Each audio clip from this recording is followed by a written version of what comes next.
अध्यक्ष महोदय, राज्य के सरकारी विभागों में राज्य कर्मियों को अपने पद के अनुसार उसे 7वें वेतन आयोग के तहत मूल वेतन के साथ ग्रेड पे दिया जा रहा है और लेवल भी निर्धारित है, जबकि बीपीएससी टीआर1, बीपीएससी पीआर2, बीपीएससी टीआर3 द्वारा चयनित अध्यापक एवं सक्षमता पास विशिष्ट शिक्षकों को का ना ही ग्रेड पे निर्धारित किया गया है और ना ही लेवल तय किया गया है।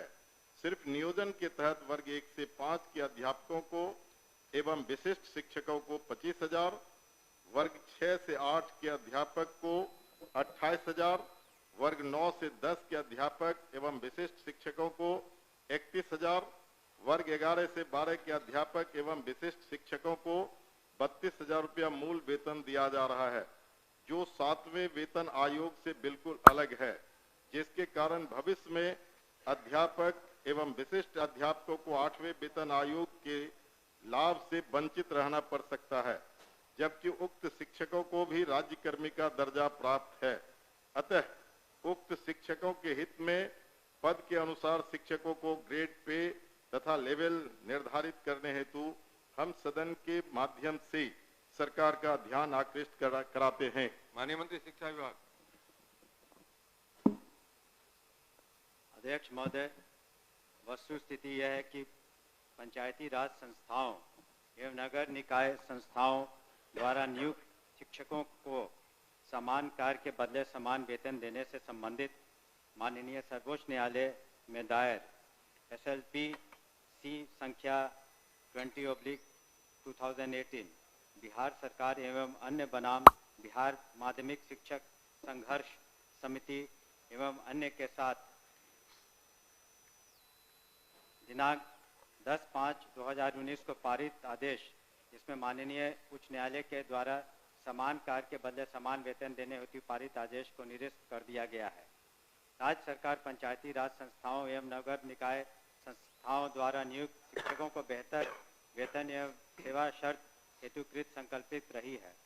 राज्य सरकार ने सहानुभूतिपूर्वक इन शिक्षकों को 1/9/2020 से EPF योजना, जिसमें राज्य सरकार के द्वारा लगभग 5% अंशदान दिया गया है, से आच्छादित करते हुए दिनांक 1/4/2021 से 15% का वेतन वृद्धि किया गया। पुनः राज्य सरकार द्वारा स्थानीय निकाय शिक्षकों को बेहतर सेवा शर्त एवं वेतन प्राप्त हो के परिप्रेक्ष्य में बिहार विद्यालय विशिष्ट शिक्षा नियमावली 2023 अधिसूचित किया गया। नए शिक्षकों के नियुक्ति हेतु बिहार राज्य विद्यालय अध्यापक नियुक्ति, स्थानांतरण, अनुशासनिक कार्रवाई एवं सेवा शर्त नियमावली 2023 अधिसूचित किया गया।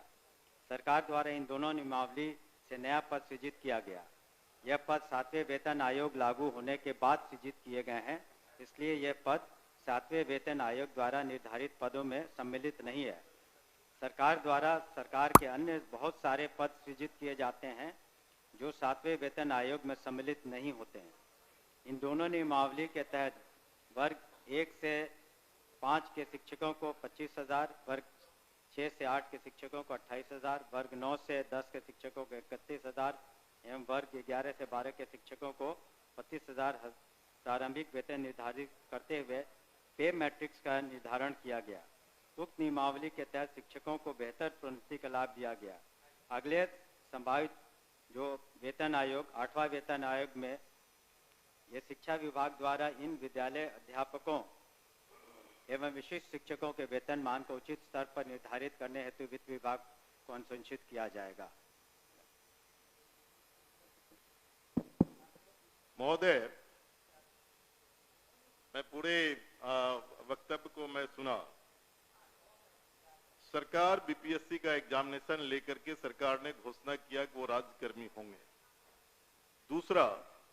दूसरी बात की सरकार ने ही घोषणा किया कि सक्षमता परीक्षा पास जो कर जाएंगे शिक्षक वो राज्यकर्मी होंगे। तो जब राज्यकर्मी होंगे तब फिर क्या औचित्य है कि आप उसको 7वें वेतन के लाभ से अलग रखेंगे, उस श्रेणी में नहीं रखेंगे? क्यों उसको राज्यकर्मी का दर्जा देते हुए और राज्यकर्मी की घोषणा करते हुए उस लाभ से सरकार क्यों वंचित रखना चाहती है, ये मैं जानना चाहता हूं। माननीय मंत्री। अध्यक्ष महोदय, इसमें जो विचार विमर्श किया गया वित्त विभाग से, ऐसी बात नहीं है कि सहानुभूति तो पूरी रखी गई। एक और आंकड़ा मैं पढ़ना चाहूँगा सदन के सामने।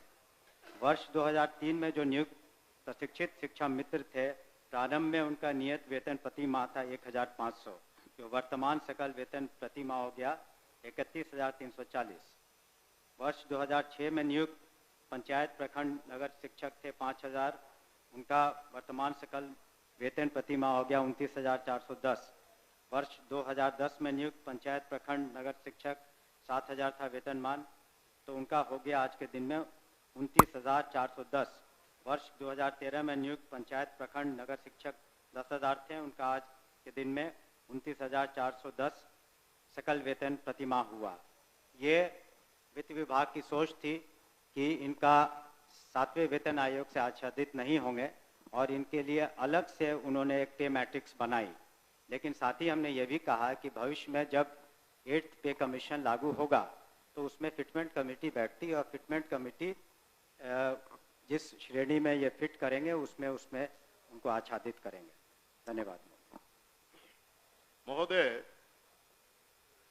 जो सरकार के द्वारा वक्तव्य फिर दोबारा दिया गया, ये पुरानी बात को दोहराई गई कि जब नियोजन इकाई, कई नियोजन इकाई थी, आपने 23 में उस तमाम नियोजन इकाई को भंग कर दिया।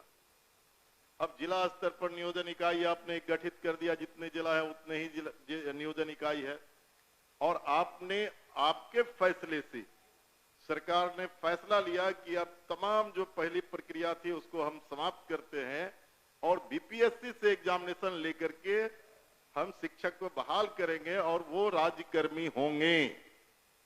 दूसरा, इस सरकार से हम लोग बात कर रहे थे कि जो पुराने तरीके से पंचायत से, प्रखंड से, जिला परिषद से जिन शिक्षकों को नियोजित किया गया उनको आप सरकारी कर्मी घोषित कीजिए। सरकार ने एक फैसला लिया, सक्षमता परीक्षा जो पास करेगा वो सरकारी कर्मी होंगे। तो सवाल उठता है कि सरकारी कर्मी वो सिर्फ स्कूल में नहीं पढ़ाते हैं, उनसे आप चुनाव में बूथ पर भेजते हैं, उनसे आप जो है सो बीएलओ बनाते हैं, उनको कई तरह का सवाल करते हैं। जब वो सरकारी कर्मी आपने घोषित किया है तब सरकारी कर्मी के बराबर उसके समकक्ष 7वां वेतन क्यों नहीं देना चाहती है, ये हम जानना चाहते हैं। तो नहीं, उनका कहना है कि वो पुराना जो बताया 4000 था, 2000 था, 3000 था। दूसरी बार खड़े होकर बोले तो नहीं सर मैं अध्यक्ष महोदय, जब ये पूरा मामला वित्त विभाग में गया, वित्त विभाग इसमें सारी निर्णय लेता है। पे मैट्रिक्स उन्होंने नया किया और कहा कि ये 7वें वेतन आयोग से आच्छादित नहीं होंगे। और दूसरी बात ये भी है, हम इस बात को स्वीकार कर रहे हैं कि भविष्य में जब 8th पे कमीशन का इन्होंने बात उठाई है, तो जब भी पे कमीशन केंद्र सरकार के द्वारा जब वो लागू होता है तो यहाँ बिहार में भी फिटमेंट कमेटी बैठती है और फिटमेंट कमेटी के अनुसार उस वक्त जिसमें करेंगे हम लोग अनुशंसा करेंगे। लेकिन अंतोगत्वा इन सभी मामलों में वित्त विभाग अपने वित्तीय प्रबंधन के तहत ही अंतिम फैसला देता है, जिसको सभी को स्वीकार करना पड़ता है। धन्यवाद। हो गया आपका। नहीं सर ठीक है, वो लोग पूछेंगे, लेकिन मेरा सबमिशन है सर, सप्लीमेंट्री मेरा ये है कि वित्त विभाग से सारी प्रक्रिया को पूरा करते हुए तब आपने बीपीएससी का एग्जामिनेशन लिया, तब आपने राज्यकर्मी का दर्जा दिया। तो साथ में वहीं घूम फिर के आ रहे हैं आप। साथ में वेतन का आप लाभ उसे क्यों नहीं देना चाहते, ये सरकार एक लास्ट करते हैं सर। एक ही बात तो बोल रहे, बोलिए अध्यक्ष।